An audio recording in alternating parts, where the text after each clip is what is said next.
I'm sure this is a question that a lot of us has been asked before, whether it be by our friends, our family, our teachers. And more often than not, we answer things like, I want to be an astronaut, I want to be a pilot, I want to be a lawyer, a quantum scientist, or anything we found our interest in. But we fail to realize that for most of us, the fact that we can imagine ourselves being these things is a testimony as to how privileged we are. Why do I say this? As a senior at ICS, I completed my capstone project last year, which is basically a project required by ICS that an individual creates a project that serves a community. I went to a pretty rural place in Thailand called Chayapum, and I went to a school there. And the first question I asked the children there was, what do you want to be when you grow up? I expected these very outrageous ideas of I want to be something amazing. But instead, almost every single one of them told me, I want to be a factory worker, I want to be a builder, or I will take any job that is willing to accept me. I want to be just like my parents who work the same thing. You see, to most of us, as we look up to our parents, we see their jobs as something magnificent, something amazing, that one day, just maybe, we can be great enough to do something similar. To these kids, the jobs that their grandparents, their parents, their uncles, their cousins have, working in factories and working as builders and laborers, it's become a social norm for them. And that is a sad yet shocking reality for most of the kids in the modern age. So, two questions we must ask. First of all, why is this the norm? But second of all, more importantly, how do we break this social norm?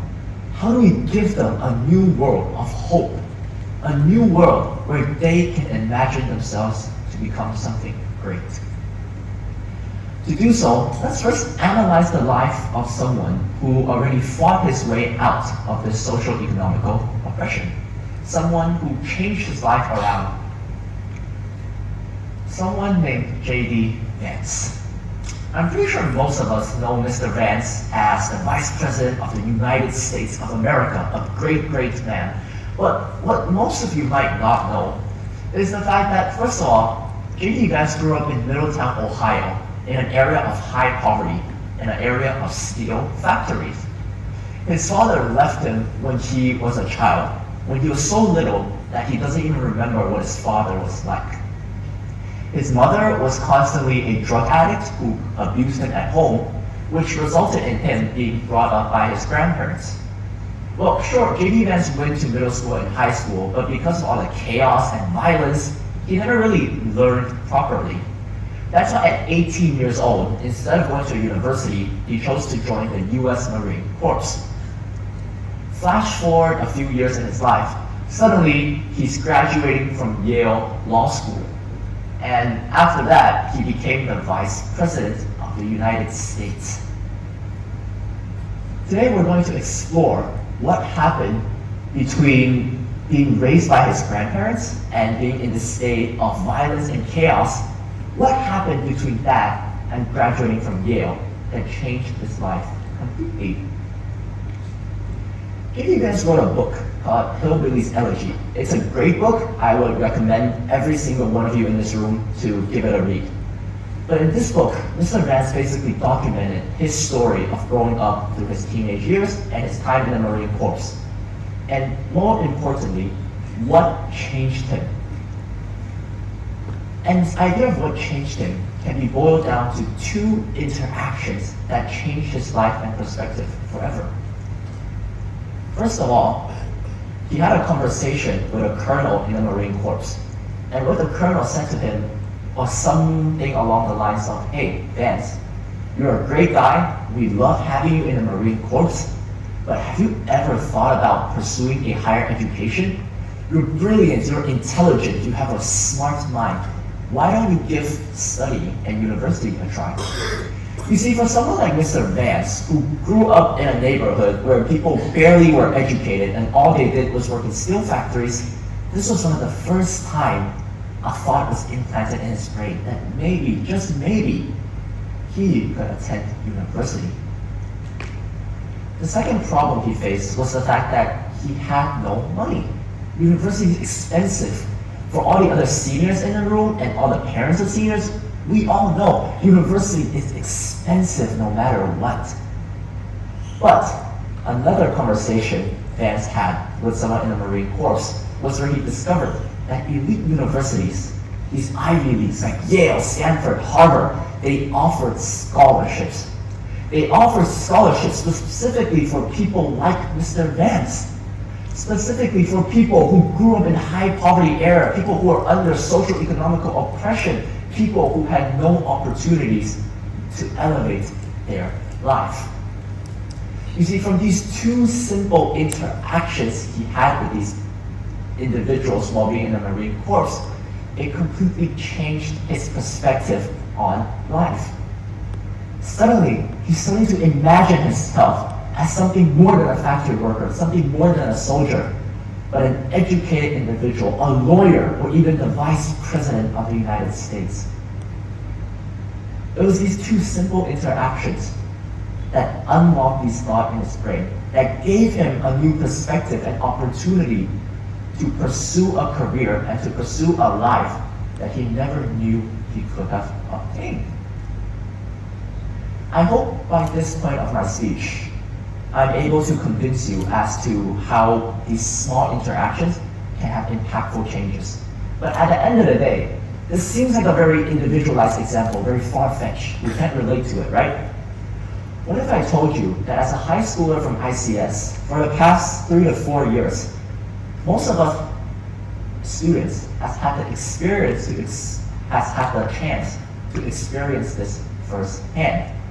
In fact, we were the ones who gave hope. We were the ones who inspired a new perspective onto others.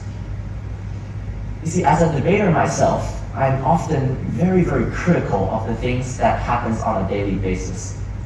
So at ICS, we have this thing called a SALT trip, Service and Learning Trip, where for 3 to 4 days, we go to a underprivileged community and we basically serve them and help them.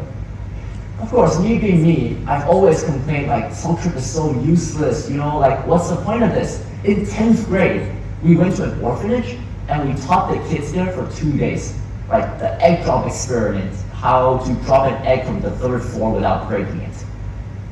What was this gonna do? It's 2 days of teaching them things. I complained how it was a waste of time and energy, that it had no real impacts.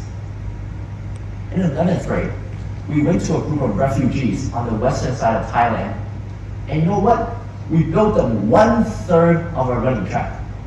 Not a whole running track, 1/3 of a running track. I complained even more. Why don't we spend 3 days working in the sun, stirring up cement just to build 1/3 of a running track that can't even be used? It was a waste of time and a waste of energy. But you see, after reading Hillbilly's Elegy, I started to realize it wasn't these tangible or materialistic things that had the largest impact. Sure, teaching them for 2 days to forget the lessons they were taught. Sure, 1/3 of a running track can't be actually ran on. But it's the fact that for these orphans in 10th grade, they viewed themselves as outcasts of society. They viewed themselves as someone that no one will ever want. They viewed themselves as unloved and abandoned. But yet, 100 or so international school students chose to spend 3 to 4 days, spend time with them, to show them that they are loved, that they are cared for, that there is someone in this world who said, we love you and we want you. It was for these group of refugees who were forced out of their own country, whether it may be political or personal reasons, arriving at a new place, who constantly faced discrimination, who were led to believe that everyone hated them, that there was no hope. But yet, 100 or so international school students showed them that we care enough about their physical health to at least make an attempt to build a running track for them so that they could maintain their physical health. It wasn't about these materialistic things we did, because these will fade away one day. It was about this thought that we inspired into their minds that maybe there is hope, maybe they are wanted, and maybe they are loved. Now let's talk about something equally important, which is how does this affect you? Because I'll admit, as humans, we're all pretty selfish. We don't want to just do things for other people. We want something in return. So how do these interactions affect us? For me personally, my capstone was going to this rural school, discovering their lack of education, and basically integrating technology in hopes to elevate the quality of education.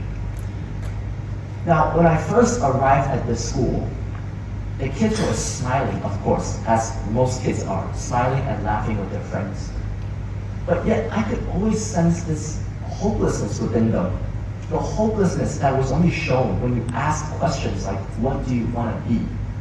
The hopelessness that their futures are predetermined, that nothing ever changes, and that there's no point in trying.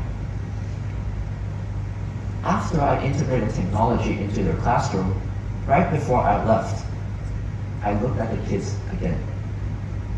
Sure, they still looked very happy because, whoa, I put a TV in their classroom and I connected them to the internet. That's cool. But what was even better was that within their eyes, I could see a new shining light. A sense of hope that maybe they could have a better education, that maybe they could have better opportunities as they grow up and face the future.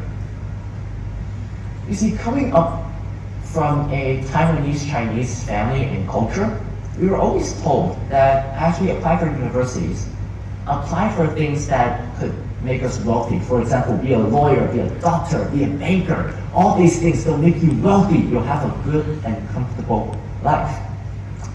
That's what I wanted as well. Until after my own capstone project, when I saw the glistening hope in these kids' eyes. And as a senior for the last 5 months or so, as I'm applying, I applied for political science, because that's what I had a passion for. I applied for a study that could give me the capabilities and the knowledge to elevate these people out of their socio-economical oppression. I applied for a major that really emphasized who I am as a person and what I wanted to achieve in life. Sure, having a lot of money and wealth, that's cool and all. But being able to see the glistening hope in over 60 students, that's what was truly fulfilling. Now, before I end this speech, I just want to throw a quote out there, because I'm sure that by tomorrow or next week, you'll forget most about this speech. But if there's one thing I want you to take away, it's this quote. It's by Dolores Huerta, a civil rights activist. We must use our lives to make the world a better place to live in, not just to acquire things. That is what we are put on the earth for. You see, our legacy is what we leave behind. Our legacy, if it's built upon materialistic things or built upon wealth, then these are the things that will fade away one day. These are the things that will be spent, that will be lost, that will be broken one day. But if our legacy is the impacts and what we put into the minds of these underprivileged people that elevated their lives, that changed their lives for the better, if our legacy is our influence on their perspective, and we're able to give them a new hope for the future, then that, my friends, is what stays with them forever. Thank you very much.